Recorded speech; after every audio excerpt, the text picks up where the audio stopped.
Welcome to the Confessions of a Reluctant Caregiver podcast. We're happy you're here. On the podcast, we're certain that you'll relate to the caregiver stories and find comfort with your honorary sisters. Now, before we start, I want to remind you to go to our website, confessionsofareluctantcaregiver.com, and sign up for our newsletter. It's full of useful information that you can immediately use. Now, let's learn more about today's guest. Hey, Jay. Hey, Nat.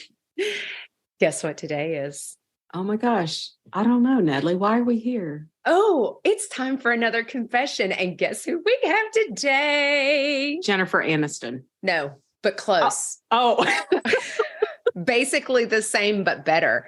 Brad Pitt? No, Chris MacLellan. Oh my gosh, that is so much better. He's so awesome. And Chris is on here, clearly. Chris is just sitting here watching us be idiots. That's true. I thought you were going to say Wilford Brimley. I don't know who that is. You don't know who Wilford? Well, he's kind of my double, but he's since passed on, but that's okay. Okay. Notice the pregnant pause. The whole audience were all like, that's right.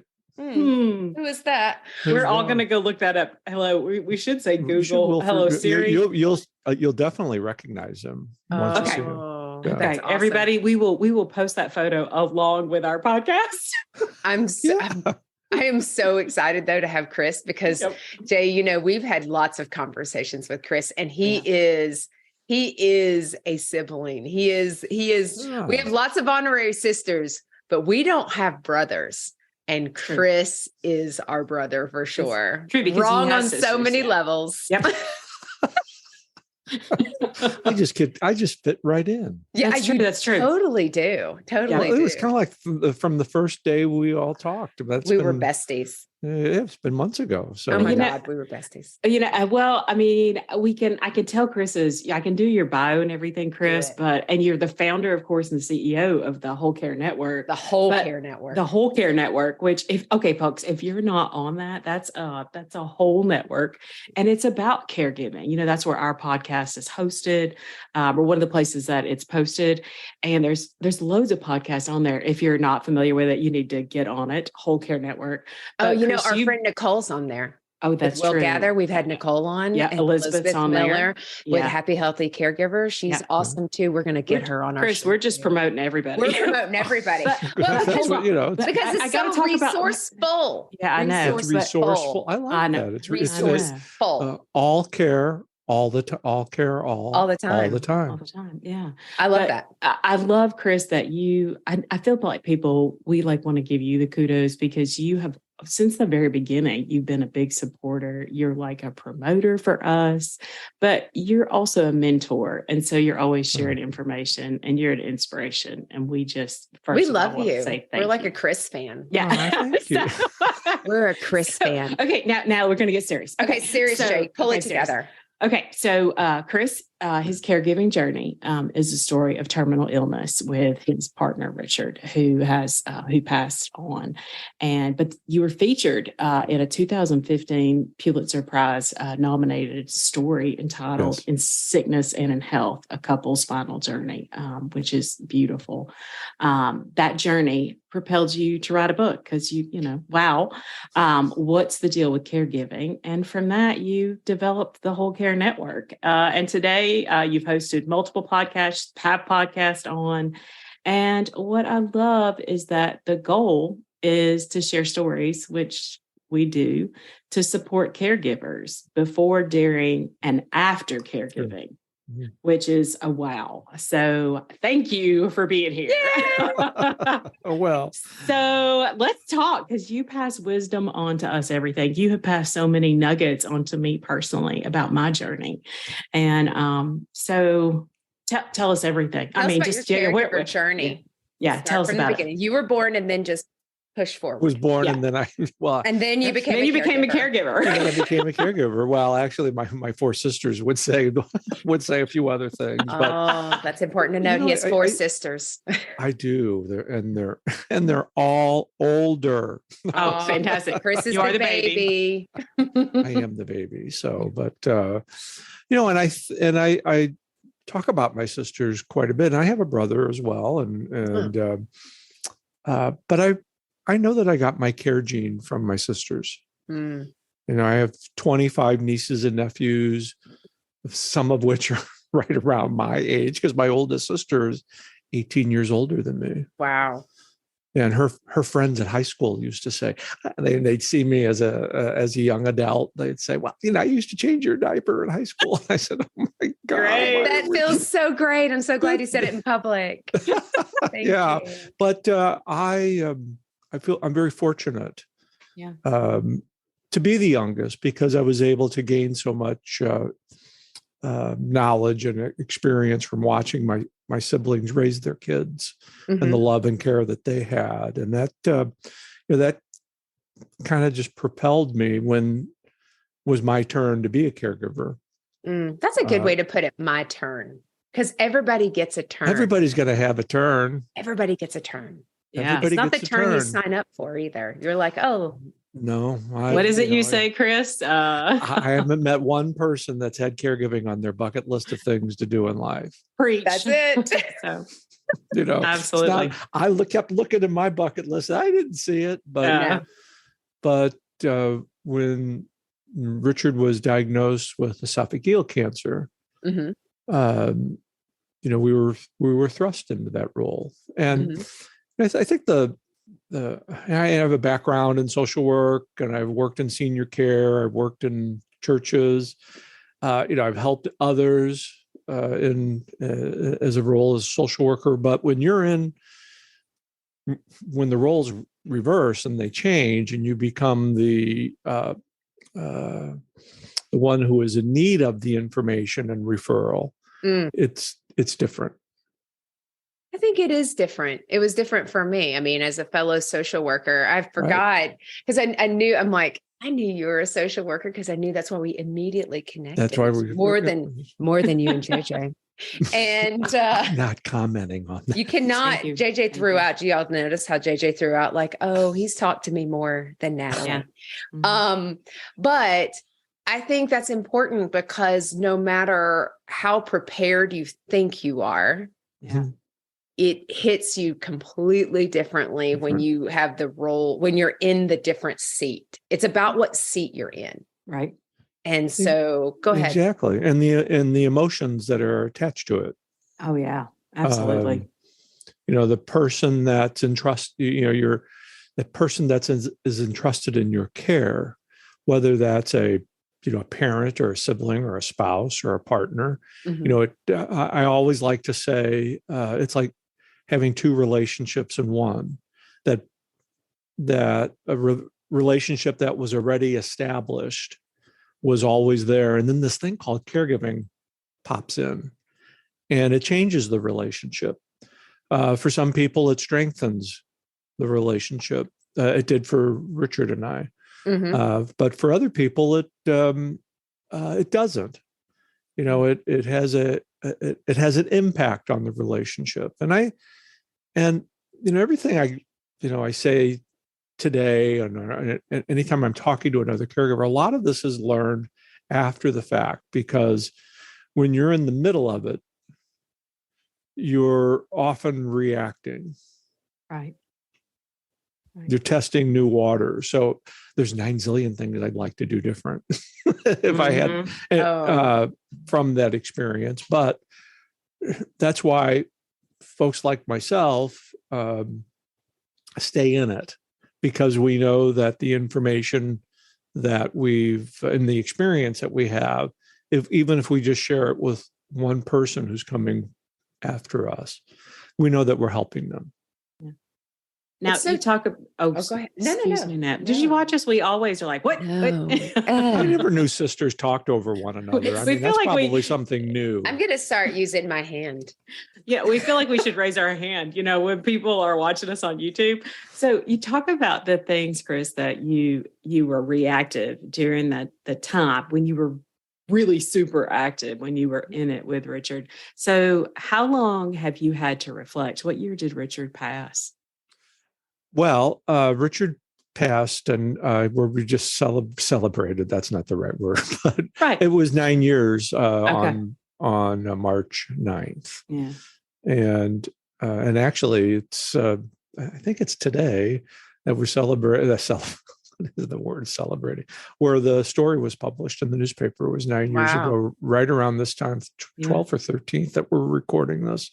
Yeah. So, I've had 9 years since my caregiving journey has ended, and the active caregiving, because you're still in it. Yeah. I'm still in it. You're still reflecting and the life after caregiving can be just as tumultuous as caregiving.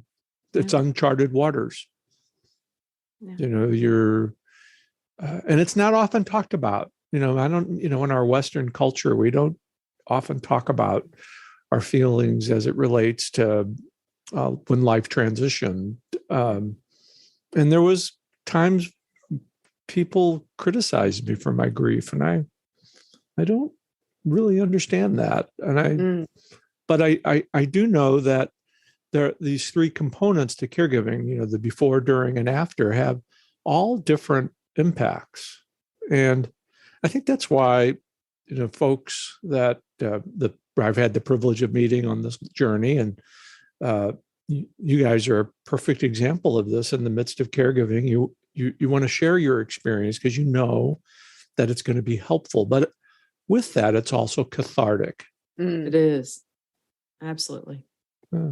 So I want to back up a little bit further. So I think about, because Richard was your partner. How long had you guys been together? And then how long was his illness? How did that change your relationship? How did that impact? Because I think about me and Jason, and you said caregiving changes a relationship. I'm going to say 1,000%. That is so 100% true.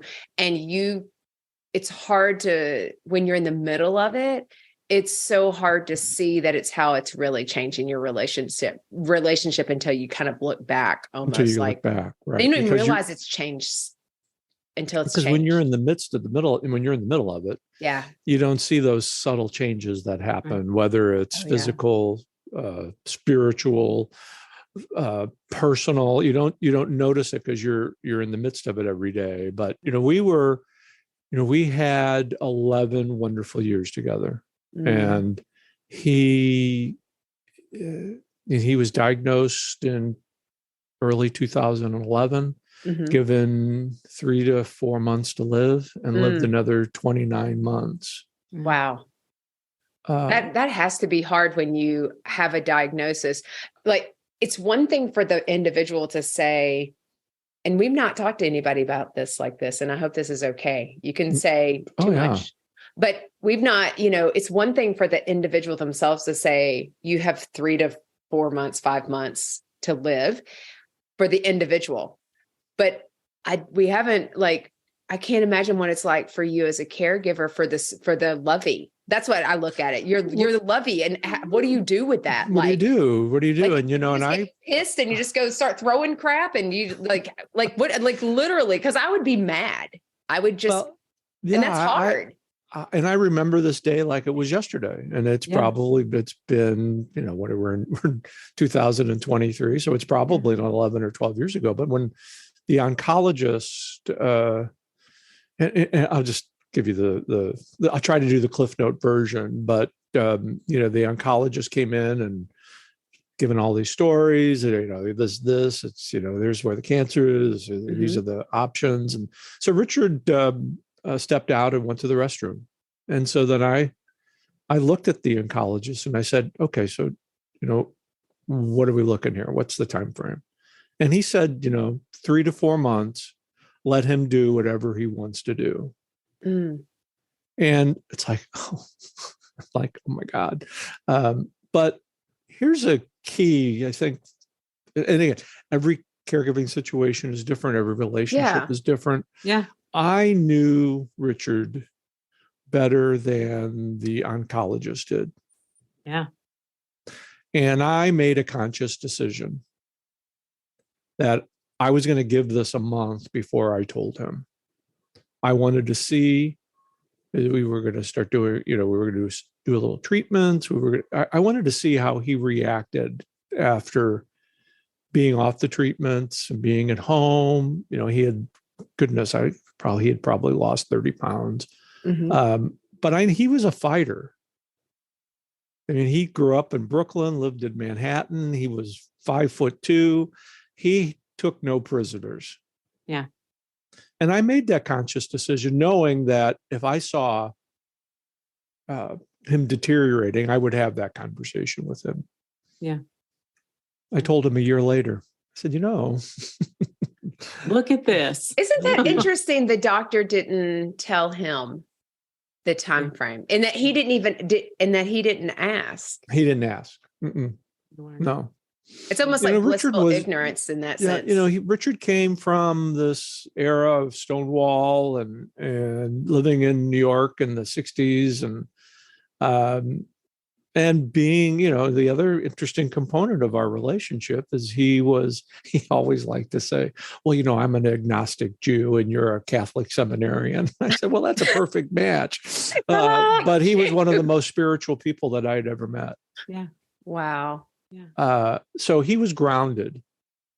And that's why I felt comfortable. And this is where the intertanglings of a relationship comes in. Absolutely. I felt comfortable holding that back, knowing that if this was going south quickly, that I was going to have to say something. But on a sidebar to that, he and I already had all the had started the conversation about end of life, what the wishes were, what he wanted at end of life. I knew exactly where the paperwork was done. I all throughout that journey, any decision that I made I could reference because he and I had that conversation about what his wishes were. My role in this, and every caregiver's role, no matter if you're a daughter, a spouse, a friend, the role is that of an advocate. You're speaking on behalf of the person that you're caring for. There was times when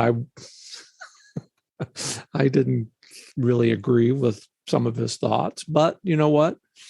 I wasn't the one taking the radiation treatments. Yeah. I wasn't going to chemotherapy.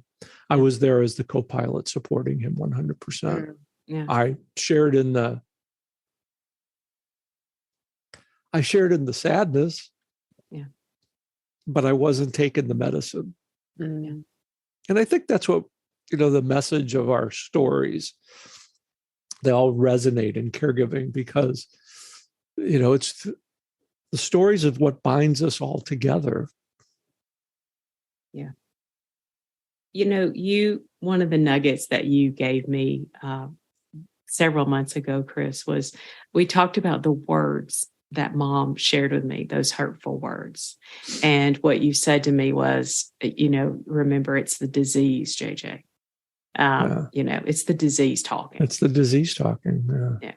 And that's just beautiful to me because I think so many times you have to realize that when you're being hurt, or it is. And what you said there with, it's you're sharing the sadness, but you're not taking the medicine. People have to realize that. Yeah. Well, It's, you want to do what you can. Yeah. Because I wanted to take the pain away from him. Yeah. But I also you have to recognize that our caregiving capes are limited. We can't change somebody else's destiny. As much as I'd like to snap and say, "Oh, be gone, esophageal cancer." This is, we're limited in what we can do over and above supporting and being there for the person. And I think also, not to be Pollyannic, and I certainly get that there's some people that can't do this job. Yeah. And that's okay too. Mm-hmm. Just step up and admit it. Yeah. Don't do something that you don't feel like you want to do, because that puts both people in a very precarious situation. So, I think that's so true. I think you have to give yourself permission to tag yourself out or raise your hand to say, I'm not the right person to do this. And it doesn't mean I'm lesser. Because if you can't, you can, again, it goes back to almost like Pollyanna, you should go into it with a joyful heart, knowing that there are times that your heart is going to feel like Satan's playground has been there. Because I can tell you, like, JJ can say some of the things that people say that are hurtful, but I am guilty of feeling pushed, and I go into it. I went into it with Jason, and I was like, my cape was really long. Your cape was flowing. It was flowing. I am that daughterhood, that chick that with the cape flow thing behind her. That's the best. Mm-hmm. But the problem is then I felt like somebody kept stepping on it and my throat gets choked. And some of the things that probably came out of my mouth out of frustration because my cape kept getting big visualization there. I got it too. So let me ask, because I know that you have like a toolbox of resources as far as the ways that you got through it. You guys started a blog together, and the Purple Jacket. The Purple Jacket blog, right. And it was, I look at it. So is that one of the ways, because you share that story? And I probably, you weren't like a big blogger before. Is this your first? That was my first endeavor into this. And that's where this all got started. We did the blog together. Yeah. It was a symbolism because I have a purple jacket. And I still have the purple jacket, by the way, the original purple jacket that I can't fit into, but that's a whole other story. You know what? Just because it got in the dryer doesn't mean I pray one day that there was a couple of years ago where I did get into it just a little bit. But no, it was kind of like our symbolism. And through that experience, we met a number of people along the way. We got connected with an online support group. Mm-hmm. And some of those folks that I'm still in touch with today. Yeah. But it was something that, again, it was cathartic. And you think back 2011, we're 12 years past that now, how different technology is. I mean, that little blog, that's why when I go back and look at it, it's, oh my God, what a mess. But what's there though, and I appreciate you saying that, JJ, is that that's the home of our story. Yeah. I'll never take that down. It's like $12 a year to look at it, but people connected with us there. Yeah. Richard's nickname TLO was born from there. TLO, the little one. Richard was a foot shorter than me. Oh, and he loved it. He loved the comments. People would say, "How's TLO doing today?" And what that did for me, it's kind of propelled me. I had mentors along the way. It kind of propelled me into this. I've never really had the right word because I don't look at it as a business. I don't look at it, kind of like a calling. Yeah. I have 5-6 years in the Catholic seminary and for a lot of reasons, this is kind of like a ministerial component for me because, it touches all those areas that ministry does without the formal ordination, because you're helping people. You're helping people get through struggles and sharing your background and what worked, what didn't work for us. That's why it's hard. It's why it's always it's always going to be a part of me in one way or another. Yeah, but so here's the thing: you're a social worker. Yeah. You were, if there's something as you grew up with your sisters, especially, I mean, yes, you have a brother, whatever, but if you, and we get along, I get along really well with my brother. And that's really super sweet. Yeah. And so, but you have sisters. And so no, she's like, but you have sisters. Whatever. And so who FYI, you can't see, you can see a little teeny bit on the left-hand side. If you're watching the YouTube, you can see some of Chris's sisters in the background. And so, now he's turning his camera. So you can it's where they're beautiful. It's like his wonderful all these sisters. family photos. I love it. And so I think, you're a social worker, though. It totally makes sense to me that you're going to say, because you're a helper, you're a servant. That's you're a helper. You know, that's what you're called to do. So it's not only your professional mission, but it's your personal mission, because anyone who does social work or works in human services or works towards serving others, it makes perfect sense to me that you would have thought, okay, you got a little bit of your social worker hat on while this is going through. And you're like, okay, what can we do? And you know that journaling is therapeutic. And so to start the blog is just a very visual public journal. Mm-hmm. And I can tell you, we used Caring Bridge. It was so healing for me. And Jason would read through what I would write, but he always read the responses for me. Read the responses. He really, and he never wrote a word, but I would talk about what's going on, it was the way that he actually knew what was going on with me, because I would write how I was feeling. I get it. Mm-hmm. And because it's hard to have, as a caregiver, and I don't know if you felt this way with Richard, it was hard to have a conversation about how I was feeling with Jason, because I felt like such a jerk to say, hey, I feel really bad and this sucks and I really hate this. And FYI, you've got cancer. So I feel like a total B. By the way.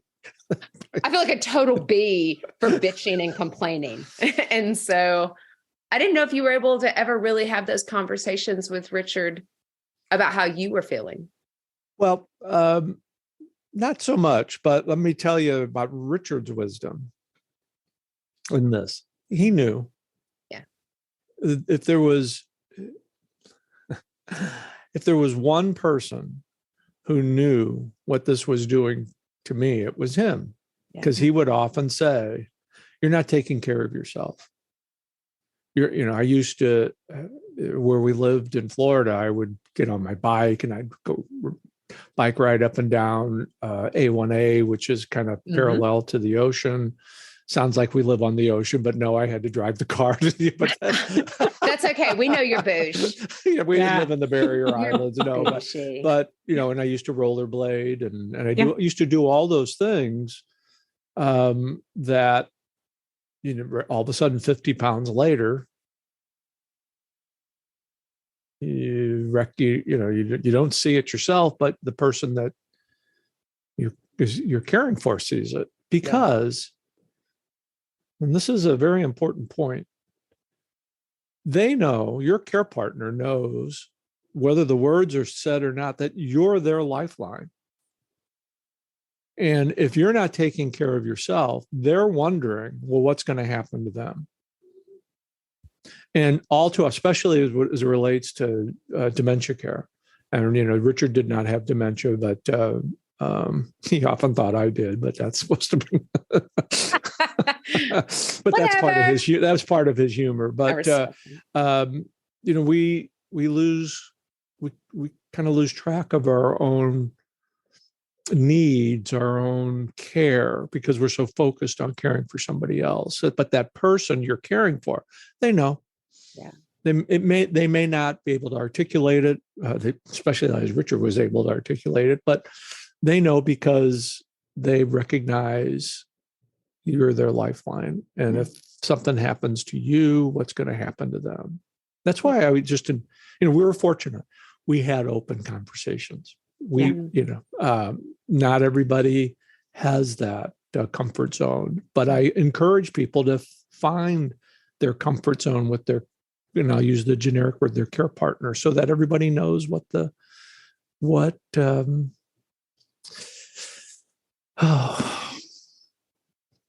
so everybody knows what they're feeling and how they can make an emergency just a tad bit easier, because there will be an emergency. Hey ladies, I need to interrupt for just a second to share about the Sisterhood membership. It's basically a sale every day, and the best part, it's free. Here's the details. We're partnering with our friends at Benefit Hub and other care partners to save you money. With over 200,000 participating companies across the U.S. and abroad, you'll find discounts at your favorite local stores, huge savings on vacations, amazing deals on home, auto, and supplemental insurances, and everything in between. Go to confessionsofareluctantcaregiver.com to sign up, and then definitely tell your friends about it. They can join too. Trust me, there's a discount for everyone. And don't forget, it's free. Okay, back to confessing. So I know, and I keep going back because the purple jacket is so interesting to me. Thank you. But you talked about, you say that was somewhat, it was a symbol of self-care and self-compassion. Yeah. And that self-compassion portion of it, and the fact that Richard is really, you talk about that, but you talk about, and the fact that you put on there, because Chris, you're so honest in some of the stuff that you've written. And I read some of this in your bio information is, you gained 50 pounds. So there are things that impacted you in the caregiving. Right.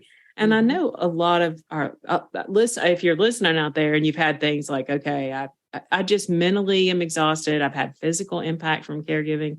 Like, can like for you personally, like what are some of those things? And then where do you feel like you got back on track when you started doing that self-care and self-compassion? Like what helped you? Like, what is your advice? Go-to, like, yeah. What's your go-to? Well, my go-to, is it rollerblading? Is it bowling? I knew it was rollerblading. I mean, I've heard about I heard some bowling stories, but I've bowled one every once in a while. That's a whole. I think again, some of this is in retrospect. Yeah. For me, it was the blogging. Yeah. It was talking to other caregivers. It was talking to people who understood. Mm-hmm. Because we're, the word journey always comes up in caregiving. We're all on this journey, and what I've learned along the way is there's no strangers when it comes to caregiving. Mm-mm. We all know each other. We may not know each other personally per se, but we understand. And I think for me that comfort that came from talking to other folks, knowing that I could call somebody if I was having a bad day, or, Richard and I, we it sounds like everything was always hunky dory, but, he and I had a pretty major blow up 6 weeks before he died, because when he decided he wasn't going to take any more medicine, but that's all. But you have to find the outlet, whatever that outlet is for you. For me, rollerblading, biking, sitting. We were fortunate. Again, I had to drive to the ocean, but sitting on the bench, and sometimes it was just him and I sitting on the couch watching TV. Yeah, it's those shared times. Yeah. It's the shared time, and that's what I miss. That's what I miss the most about him. Yeah. I'd give my right arm for him to still be here, but not as he was the last 6 months. He wouldn't want that. No, I totally agree with you. I talk about glimmers. It's finding the glimmers or those silver lining, those moments in the day that you for a split second, you forget the cancer moves out from in between you. And it could be the diagnosis moves out from in between you. And so whether there's a photo of Jason and I sitting look in the park off East 57th, looking at Roosevelt Island on the East River. And it was so sunny, and we were only there for 15 minutes because that's all I could stand. But in that moment is the moment that we felt so connected, and just, we forgot about cancer for 15 minutes. Yeah. Those are the moments I will never forget. That those are those moments that are important. Yeah, and those are the moments that bind people together. Yeah, we signed off our blog, our Purple Jacket blog, all the time by saying we might have cancer, but cancer never had us. Yeah. And I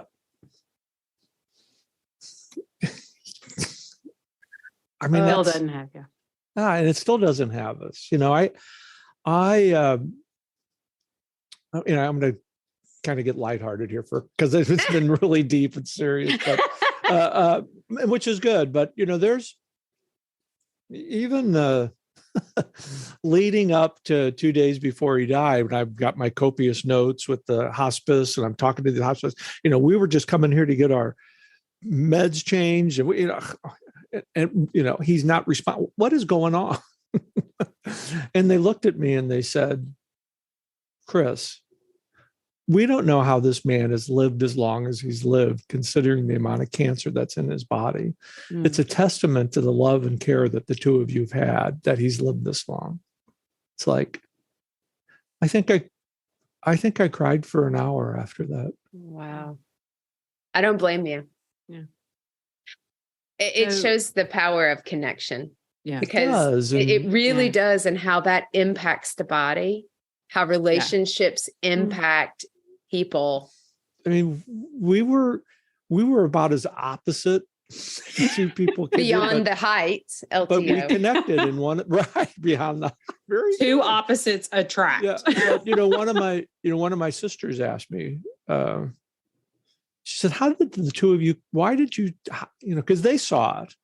How did you two connect so well?" Well, we were the youngest. We were both the youngest of our families, and there was a distance between the siblings, and we had shared experiences that were similar but different. But we just connected, and that helped too in bringing in humor, into the situation. And here's some humor when the nurse from Humana comes and sits down at the table, and she's going so funny. She's going through all the notes and telling him what he should eat. It was just all these healthy things.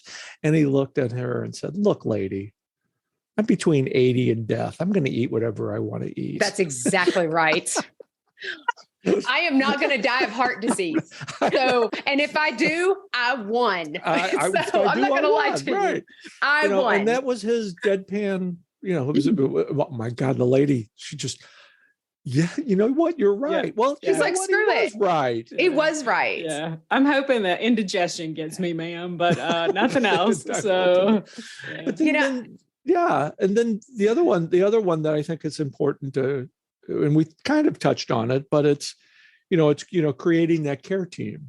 Yeah. You can't do this all by yourself. We hear that so much, Chris. Yeah. And everybody can have, everybody has a talent, a role that they can play. And, and here's the example that I always use with folks when I talk to them about creating a team and feeling comfortable about reaching out. One of the, let's just talk frankly here, like we haven't been talking frankly, but I know, right? You should really open let's up talk more. About, one of the areas of caregiving that a lot of people don't like to do, but they toileting. Mm-hmm. Oh yeah. That takes a relationship to a different level. It does. Especially if it's a parent, taking your mom or dad, helping them at the most intimate times. And, Richard was fearless. He was fiercely independent, and him asking for help was hard.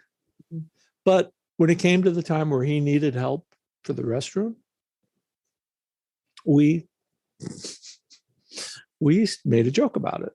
Of course, it was time. It was time for a pooperama. That is relationship right there, Chris. He'd look at me, I'd look at him, and he'd say, "It's time for a pooperama." He didn't say, "I need help." But he just said, that was our code. Some days he'd be strong enough to get up and go and walk by himself with me standing behind him. Some days he had to use the walker. But I want to tell you and all your listeners and viewers, some of the best, most intimate conversations the two of us had those last 6 months was him sitting on the pot me standing at the door, talking about our life together, talking about the things the trips, the transatlantic cruises, the places we've been, the times together, what we wanted to continue to do. That's why it's an honor to care for somebody. Those conversations, those pooperama conversations, were the best. Were just the best part of those last 6 months, because there's nothing more raw or intimate than having somebody help you in the bathroom. You feel you're vulnerable. There's vulnerable. And I totally agree. The fact that you could have a pooperama, because anyone who has cared for someone who has cancer or who has an illness that requires a lot of medication, the fact that you can have one, that's great. Because we talked about the bathroom a lot, because Jason was on so many pain meds. And I don't want anybody to tell him I said that, but everybody knows when you're on pain meds. You can easily have a hard time. Pooperamas are infrequent. Yes. And so that's why those conversations during pooperama is so valuable, because honestly, it's such that's the thing. Bowel movements are not talked about enough in public. Like, Natalie, there's no normal conversation. Chris, I'm laying down the law here, because she's going to want to name this podcast Pooperama, and I'm going to have to lay down the law, and she's not going to be able to do that. So, and I have to kind of give you a heads up. My next book is called Pooperama: Tales from the Commode. Yes. That's awesome. Mm-hmm. Yeah, I'll send you I have the cover, and we're working on it. That makes me Tales from the Commode. I would like at least a T-shirt or something. I want a Pooperama T-shirt. I want swag. T-shirt. Oh my gosh. I made it through Pooperama. I made it through Pooperama. I know I'm like, oh my gosh, we have so much to learn from Chris. But I know that you wrote a book after the first book, obviously, that was not Pooperama. Right. But then I love because there are so many, if you're out there and you say to yourself, I'm in the journey, or I finished the journey, but I haven't done these crazy things that so many listeners, or so many of our guests have done. But you took this experience and you turned it into a lot more. Yeah. So just tell us a little bit about the Whole Care Network, because I think people don't understand. People don't know. I didn't know it was out there. If you don't know the Whole Care Network, give us our tell spiel. us. Well, actually, the Whole Care Network is kind of it started out as a hobby, and now it's like it was my way of giving back to caregivers. Mm-hmm. As time progressed, I moved into podcasting, which I think is the best medium for caregivers. Because you hear the voice, you hear the stories, you hear the inflections, you hear the reality of what's going on. And so I just, it's like kind of like whole care for the person. That's what what caregiving is really about. It's whole care.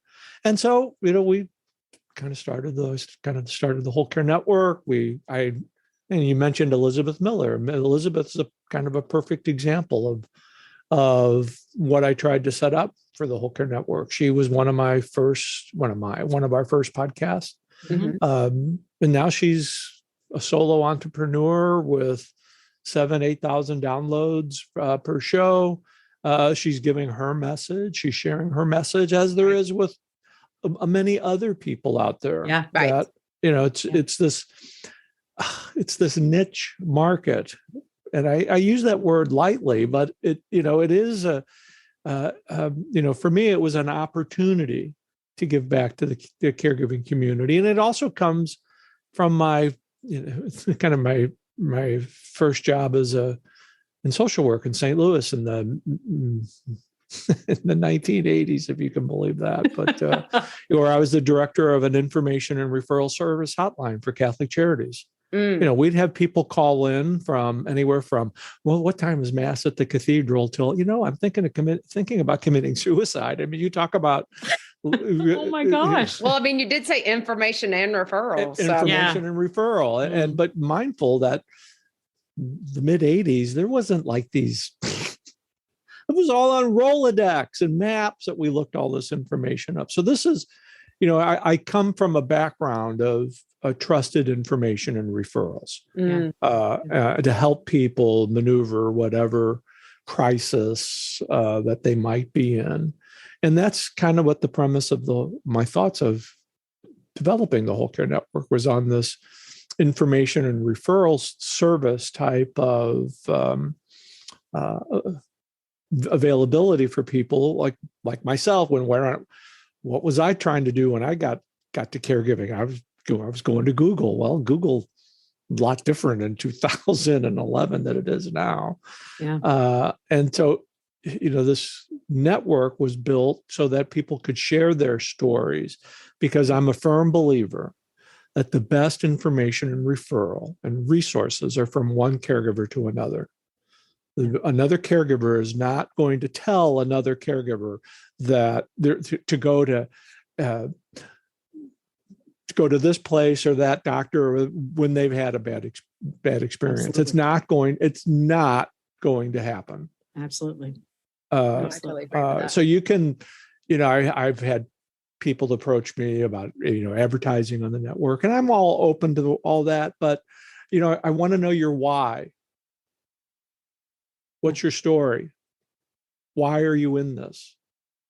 Because people who've been in it for a long time understand that's one of the most important components. And with what technology is doing for caregiving these days, I mean, it's phenomenal. But any caregiver who's listening are searching for information, are looking for that magic wand that's going to help just even one day. They want to know what your why is, so that they feel comfortable in accessing your service, your product, and that's where I come back, where I say it's, on the podcasting, because you can, like with what you've started here, people know immediately what your why is. And you become a trusted resource. Exactly. Immediately, because you're demonstrating to your listeners, to your viewers, what your why is. Yeah. It's so, I think for every one of us who are on Whole Care Network, or who are raising our hands and lifting our voices to talk about it, it's more than a passion, it's personal. And that's what makes it a true passion, is that it's so personal. And we, in the end, none of us, we all know how we felt in our time alone. And in those moments when you felt in that aloneness, that's where we all keep saying, you're not alone. You're not alone. You're not alone. You're not alone. You're not alone. We're there with you. You can have these bad thoughts. You can have the good thoughts. You can have pooperamas. you're going to have all these things that you never expect, because no one has compiled it fully and say, here's the idiot's guide to caregiving, because honestly, it's so different, yet it's so much the same. That's the hardest thing to wrap around your head around, because it is so individualized, yet the commonality, the thread, that we all have this shared experience. It doesn't matter what diagnosis it is. It doesn't matter how old. It doesn't matter. Doesn't matter. That's why there's no strangers when it comes to the caregiver. So true. Yeah. You know what time it is, Jay? Oh, I can't even imagine. Time for more coffee, I know. Oh, it's sister question time. It is. Oh my God. Am I used to sister questions in my life? Oh my God. Am I used to sister questions? So for anyone that does not know, Chris is known as the bow tie guy.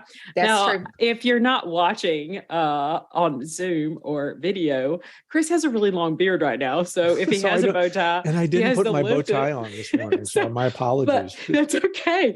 But I need to know, how long has the bow tie guy been in place, the name? And then secondly, what's the story on the bow tie? Okay, so here's I love these types of questions. What's I the started story? wearing bow ties exclusively on my 40th birthday.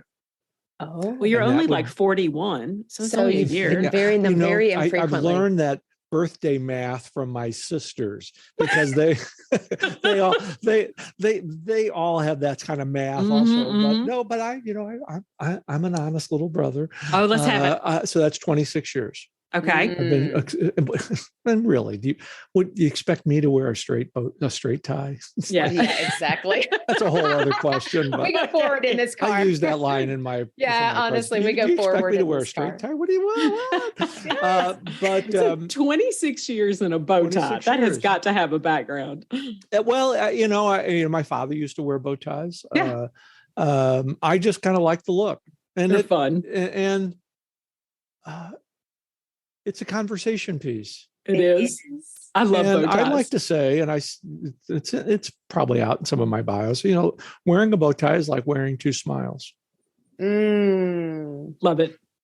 It's so true. Love it. Bow ties they're friendly. They're happy. They're friendly. They're happy. They're conversational. Up until recently, I had about 100 of them. But again, I know is this you are the Imelda Marcos. I'm the Imelda Marcos, but I have a great nephew who told my niece. And of course, my nieces and nephews, they all call me the FU. Yes. Favorite uncle. Yes. So my niece and I call my sisters the Fab Four. So I always, but my niece said, what are you going to do with your bow ties if something happens to you? I said, what? I said, because her son likes to wear bow ties. So I'm thinking, this conversation happened a number of years ago. So you know what I did this year? I packed up about 70 of my bow ties and sent it to him without notice. That's the best gift. It was the best gift. I have my favorites. I have the ones that I started out with 26 years ago, and I kept some of my favorites. But, it's kind of like, why not give things away now that somebody else is going to enjoy? Yeah. You get to see the joy. I get to see the joy. And I had, Absolutely. now I'm the bearded bow tie guy, but I just, to me, it's always been a conversation piece. Yeah. And it's always been a way to make people, because might be difficult for some people to realize this, but I'm kind of reticent in a large group. But it's just part of my style. I love it. Love them. It's an extension of your personality. It is. Thank you. It is an extension. It is. All right. So last question. Favorite question. What is your favorite guilty pleasure? Oh, goodness gracious, St. Ignatius. I have not ever been asked that. What is my favorite guilty pleasure? What is your favorite guilty pleasure? What is my favorite guilty pleasure? You don't have to share it. Nothing with anyone. Stop. I'm sorry. That's right. Yeah, my favorite guilty pleasure. Well, beignets at Café du Monde in New Orleans. Do you have coffee or milk? With extra powdered sugar. Oh, who doesn't love powdered sugar? Do you get that in your beard? And I love the remnants of it in my beard because the aroma of the powdered sugar and the fried donuts. It wafts. So I'm not showering for a day. Oh, I love that. That's awesome. I'm going to tell you this. We're going to New Orleans. I know. Our next podcast will be in New Orleans. Second home for me. Yeah. So, I love it. Yeah. Chris, you are so fantastic. Thank you so much for joining us today. You are a blessing. You are just an inspiration and you are a joy. So thank you so much for coming on. Too. Yeah. We're honorary sisters. Yeah. And thank you for being a part of the Whole Care Network and sharing your story with so many people that need to hear it. It's an honor. Yeah. Truly Thank is. you. Well, everybody, thanks for listening in. I know that you'll be blessed by Chris and his story and his words of wisdom and Pooparama. So we'll see everybody next time when we confess again. Thanks so much. Well, friends, that's a wrap on this week's confession. Again, thank you so much for listening. But before you go, please take a moment to leave us a review and tell your friends about the Confessions podcast. Don't forget to visit our website to sign up for our newsletter. You'll also find the video recording of all of our episodes on the Confessions website and our YouTube channel. Don't worry, all the details are included in the show notes below. We'll see you next Tuesday when we come together to confess again. Till then, take care of you.